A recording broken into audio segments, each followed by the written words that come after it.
as a recruiter, the first thing I want you to think yourself as is a perspective shifter. Okay? As a recruiter, I'm a perspective shifter. That's the first thing I am. Does that make sense? Before anything, I'm a perspective shifter.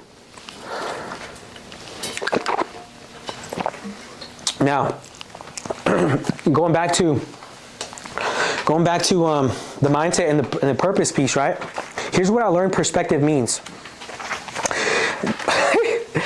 Perspective is the relationship between position and illusion. Does that make sense? Perspective is the relationship between position and illusion. So you have to understand that perspective is a positional concept. Okay? Now, this is super important because perspective impacts perception. Does that make sense? And perception is the mental impression that interprets based on your ability to see, hear, or become aware of something. So your position affects what you see, right? All you saw was the hoe, but all I saw was the sprinkles. See what I'm saying? So what I'm trying to do when I meet an applicant is I'm trying to take him from where he's at and I want him to swap places with me. Now, bro, I'm trying to show you I'm trying to help you see what I see. Does that make sense? Because if he can see what I see, now we're in agreement. Now we can walk together down this path. Does that make sense? Okay.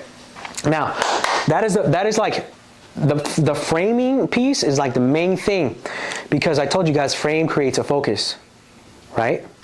Okay. So we have a frame around the Marine Corps. Okay. It creates a focus, right? Here's the applicant. Whoa. Let's not put a smiley face on you. All right, here's the applicant. So the frame creates a focus, right? Okay. Now, the focus creates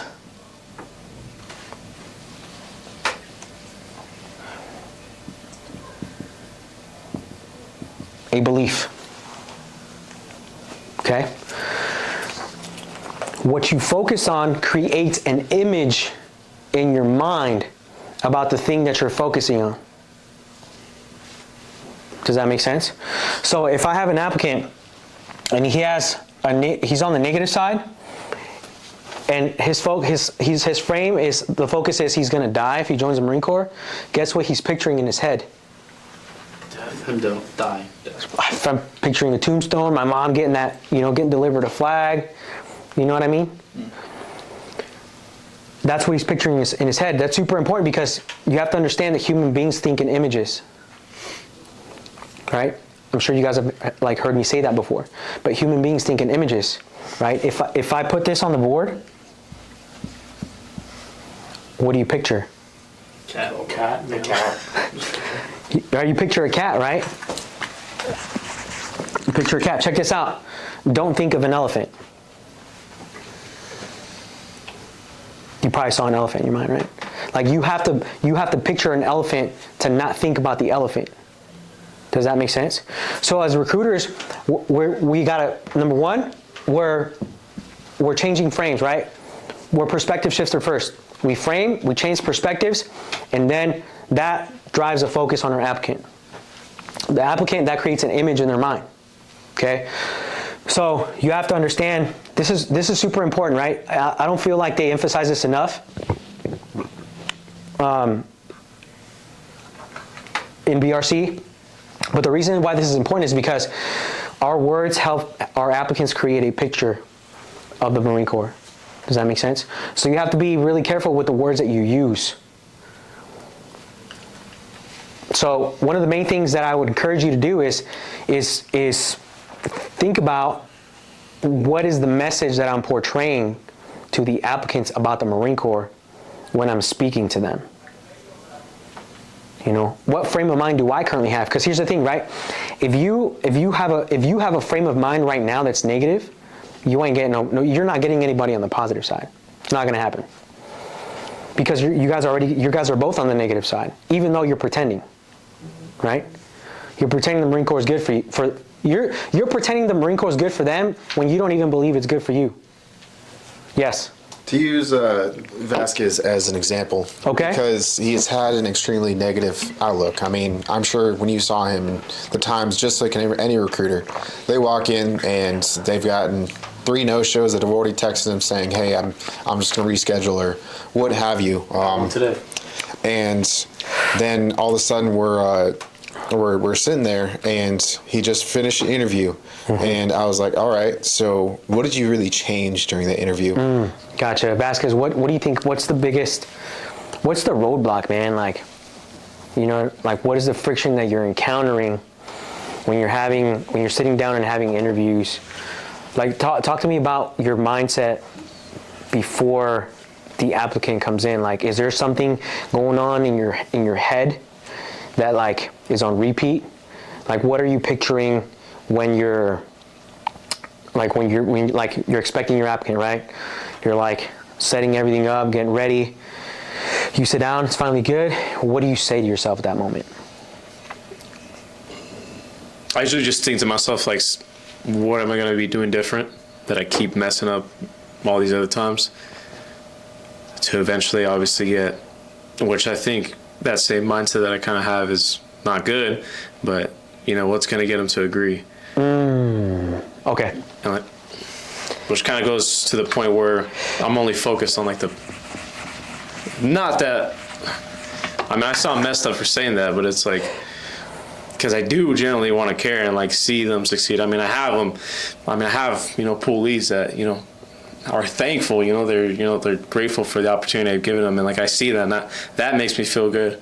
But I feel like just with everything kind of being put on top, and with the recent video you put out, pressure, I feel like I'm very short-sighted on that, and I haven't been looking at the long-term effect. Yes. So here's what I'll say, okay? So you said something that was key. And this will, like, if you have, because that's a frame, by the way, right? Like the frame of how can I get him to agree? Like, how can I close on him? Does that make sense? Like, how can I convince him? That's a frame. Okay, so and most recruiters have that perspective, that framing, because that's what they make it sound like, right? Where it's like, hey, you gotta close, you gotta close, you gotta close, you gotta be a closer, you gotta write contracts, right? But like I said, the contract is a byproduct, right? And as a matter of fact, it's a midway point. It's not even the end goal. So that's a frame, and I'll tell you that there's a difference, right? If you have that framing, you're trying to do this. If you have a convincing frame. Convince. That's your frame right now around the interview, right? Which is, there's a difference, right? So convincing means getting someone to do something for my reasons, because I need a contract, right? Like, dude, I need a contract right now. So, like, what can I say to get this guy to say yes? Does that make sense? There's a different frame. Remember perspective shifters, okay?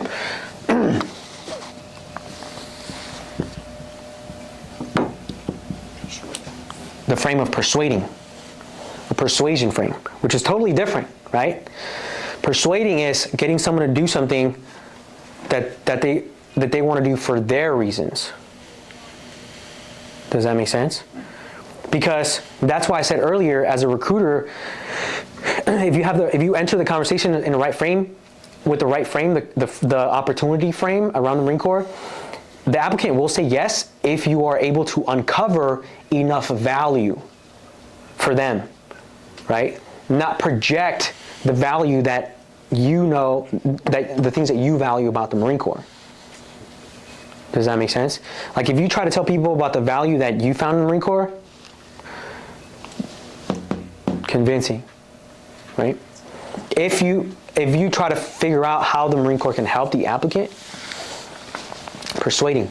That's what's called consultative selling, right? Hey, what do you want, and how can I help you achieve that? Not what do I want and what I want to push on you, so you can say yes. Does that make sense? So it's a totally different frame.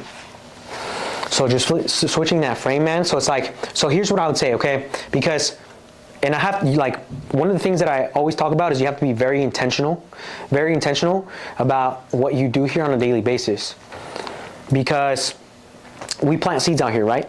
Like that's what we call it. Hey, let's go. We're planting seeds. Well, guess what? The seed eventually grows and you reap a harvest. So, what kind of seeds are you planting? You know what I mean? Are you planting seeds of like trying to strong arm people in the Marine Corps?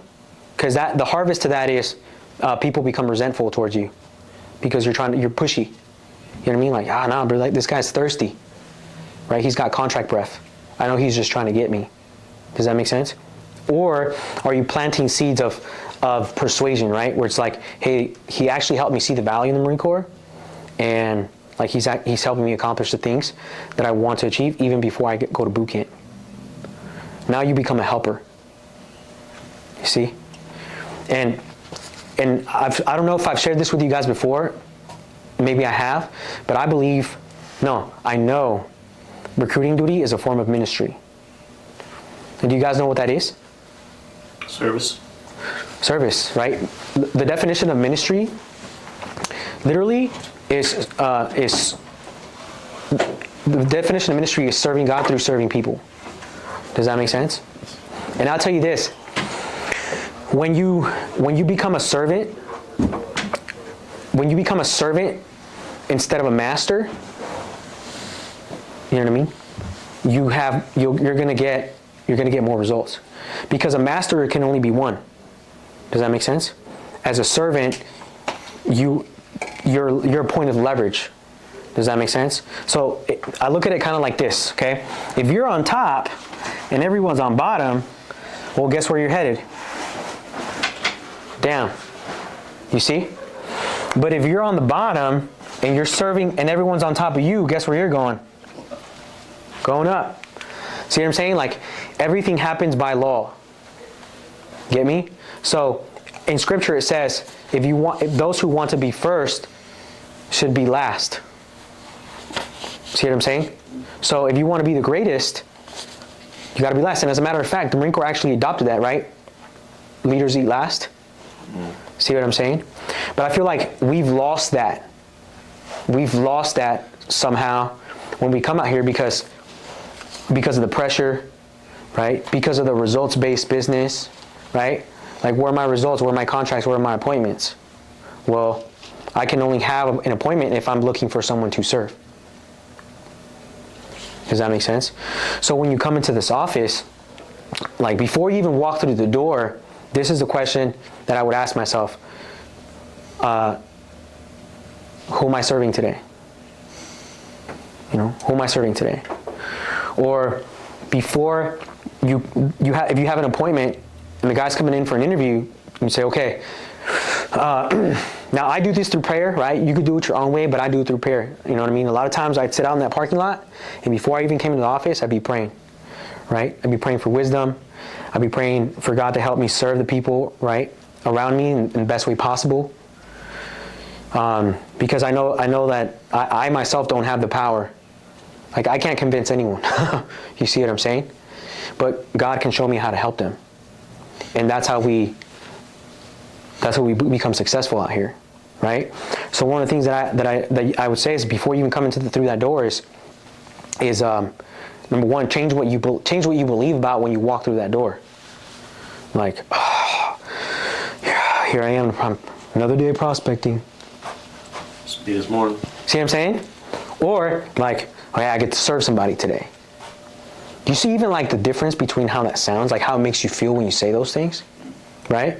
Like, dude, that matters, because you can feel that, but also the other person on the other side of the table can feel that.